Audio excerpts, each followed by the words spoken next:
Afternoon, and thank you for taking some time to attend this news conference by TRIP. My name is Rocky Moretti. Moretti is spelled Moretti. I'm the Director of Policy and Research with TRIP. TRIP is a national transportation nonprofit organization based in Washington, D.C.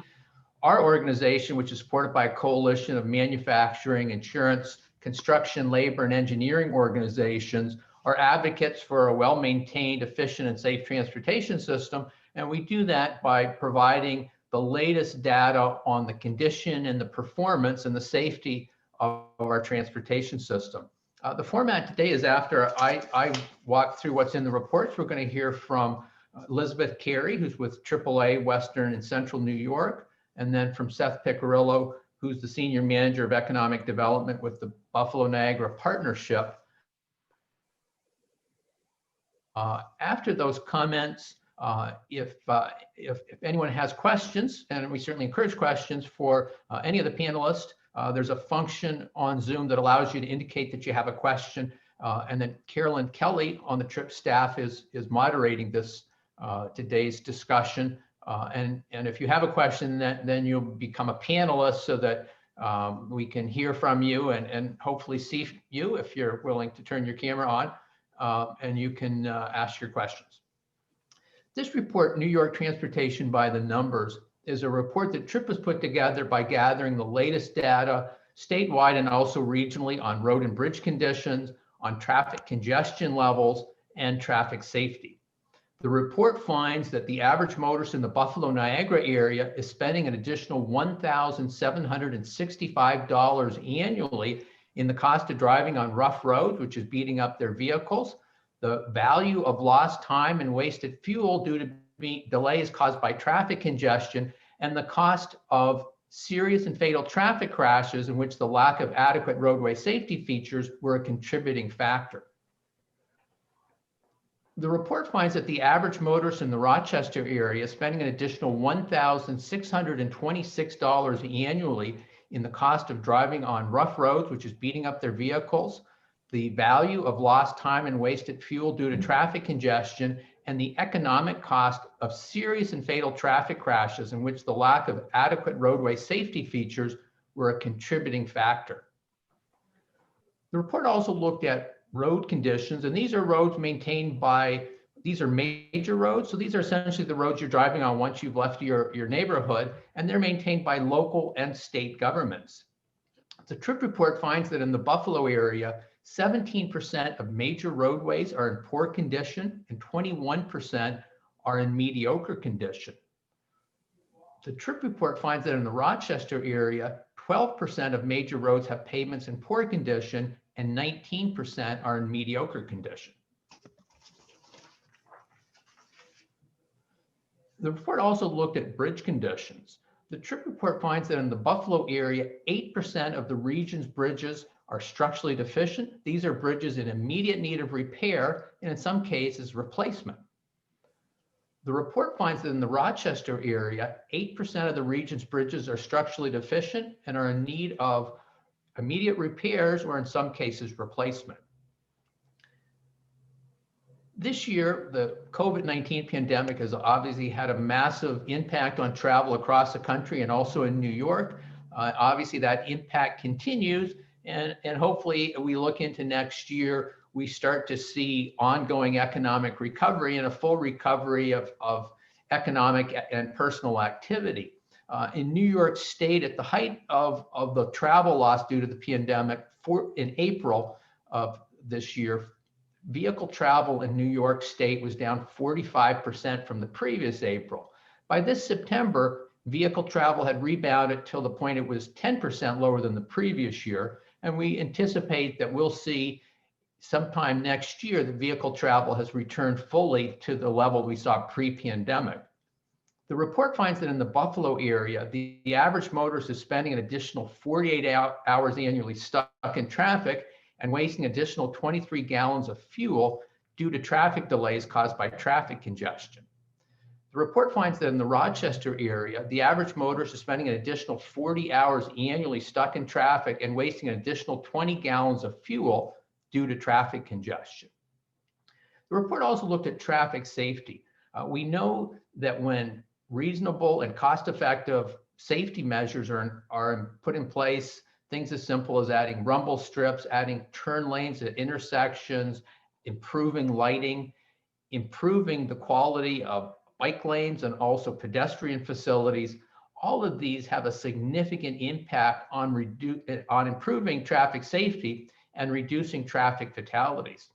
The report finds that in the Buffalo area, over the last 5 years, on average, 103 people are killed in traffic crashes, including motorists, pedestrian, and bicyclists.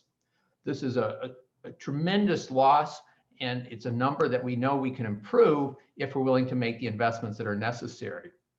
The report finds that over the last 5 years, on average, 128 people are being killed annually in traffic crashes in the Rochester area. This includes motorists, pedestrian, and bicyclists.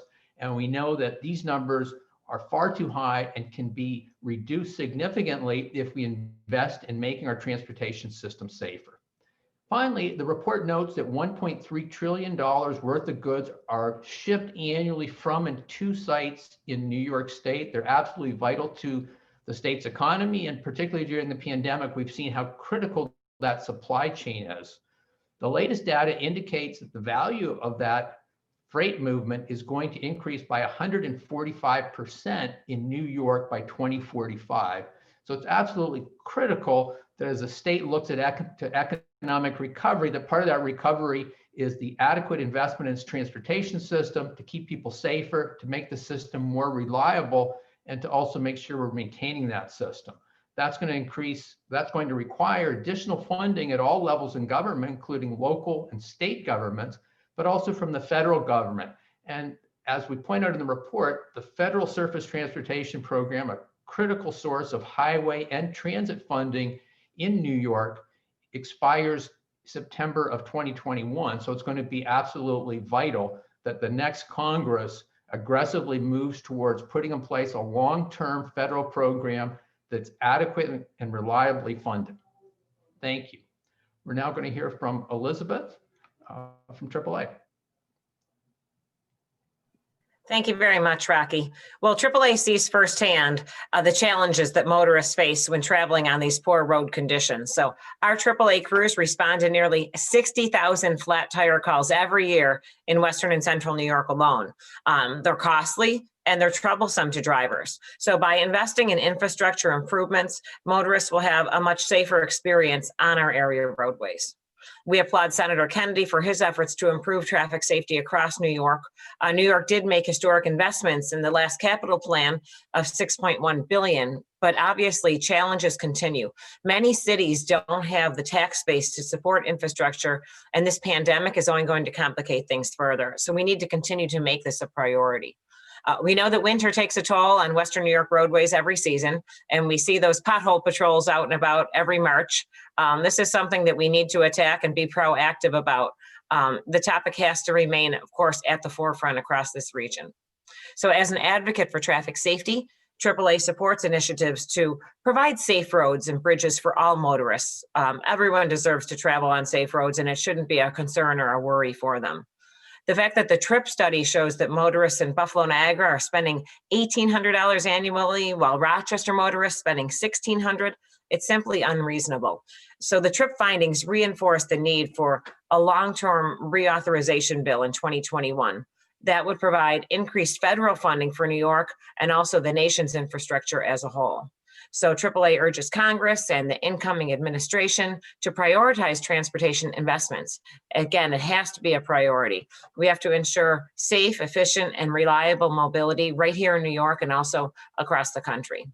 With road system development and investment so important, with autonomous vehicles and more in our future, this must remain a top priority. And a unified approach would benefit motorists who do have that right to travel on safe roads. So thank you for having me today, and I'll turn it back to Rocky to introduce Seth. Thank you, Elizabeth. We're now going to hear from Seth Piccirillo, who's with the Buffalo-Niagara Partnership.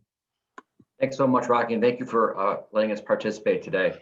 As the region's Chamber of Commerce, we see that the deteriorating road conditions and bridges in Western New York impedes economic development, especially at a time as we are dealing with the COVID-19 pandemic, where we cannot afford one lost dollar of private sector investment. The report from TRIP this year, once again, shows a framework and a need for comprehensive transportation investment at all levels of government, local, state, and especially federal, as we welcome in a new administration.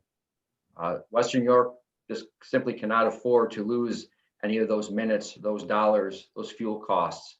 In order to be competitive, we need every advantage, and that includes a reliable and consistent transit system. So once again, we applaud TRIP for these findings, and we hope that all decision makers use this document and the data within it as a framework to make useful decisions in the coming year. Thanks again. Thank you.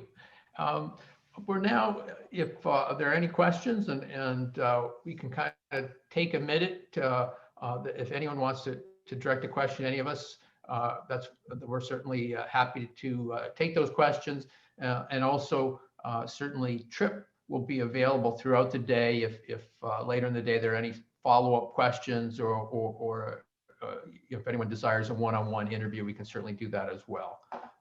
Carolyn, are there any questions? Yep, I see one question from Steve Brown. So Steve, in a moment, I'll promote you to a panelist and you'll be able to ask your question live of our presenters. And if there are any other people who have questions, as Rocky noted, you can either use the raise hands function down below, or you can note it in the Q&A box and we'll be able to recognize you. So Steve, I just brought you in. If you unmute your line, you'll be able to ask your question.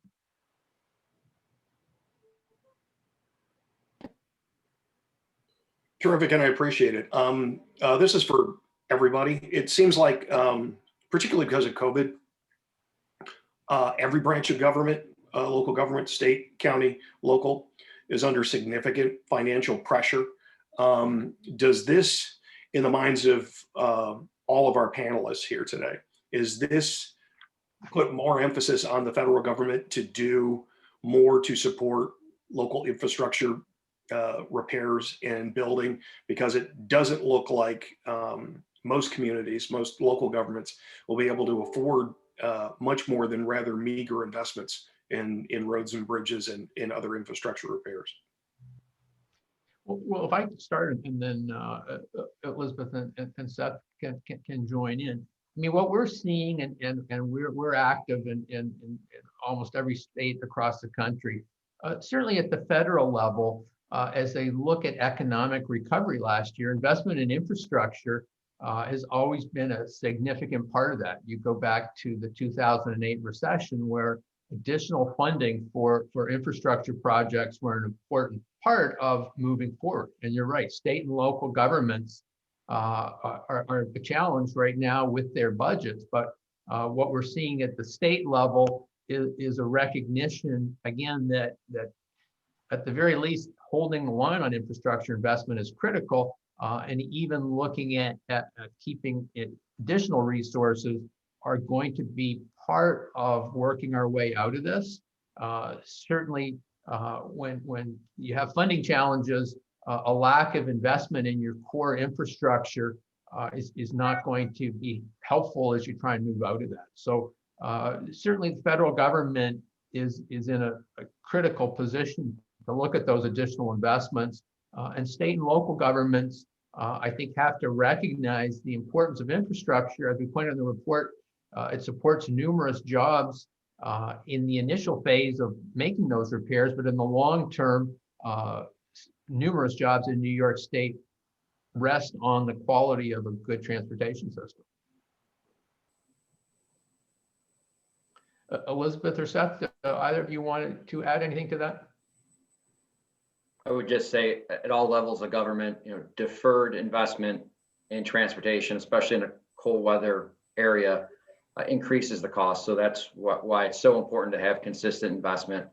But Steve, to your point, I think federal infrastructure, has been discussed over the last couple of years, would be critical to see all, not just Western New York, but all markets see an investment in transportation. Carolyn, are there additional questions? Yep, I see. We've got one more question from Christy Kern. So Christy, I'll make you a panelist now and you'll be able to ask your question as well.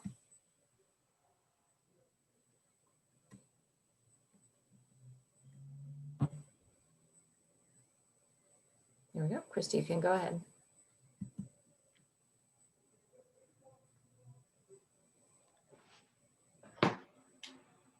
Christy, I believe you are muted right now.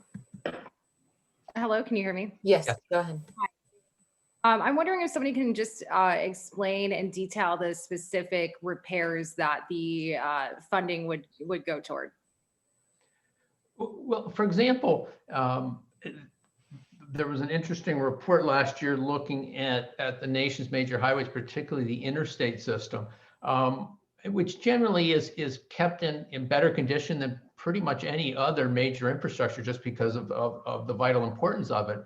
But what that report documented was diminishing returns of simple repaving, so that when you have an aging roadway that really now is having significant problems, not just on the surface, but the whole substructure of it, just a simple overlay each year lasts not quite as long as the previous one, and that's consistent with probably maintaining your own home. I mean, there's sometimes where simple repairs are not adequate anymore. That's the challenge increasingly with aging bridges, with about half of the nation's bridges more than 50 years old.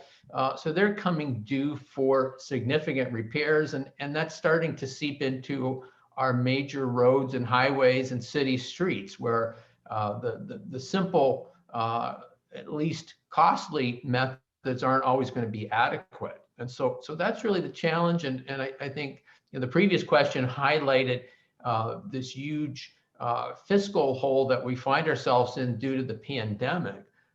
But moving forward, the public and our businesses absolutely rely on the quality of our infrastructure and our transportation system.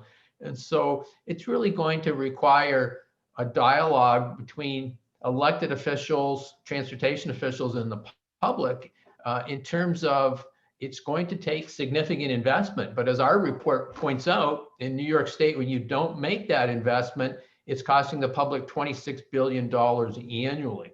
So yes, there is a significant cost to investing in the transportation system we're going to need in the future, but the cost of not making those investments are far greater. Elizabeth or Seth, did you want to add anything to that? I think that summed it up very well. Thanks, Rocky. Carolyn, are there any additional questions? I don't see any in the queue right now, so I believe we can go ahead and wrap up unless any pop up now, but I think that Okay. concludes the Q&A. And as we said, Trip, we're available throughout the day for any follow-up interviews or one-on-one interviews. And again, thank you so much to Elizabeth and Seth to taking some time to participate in our news conference. Good afternoon, everyone. Thank you. Thanks.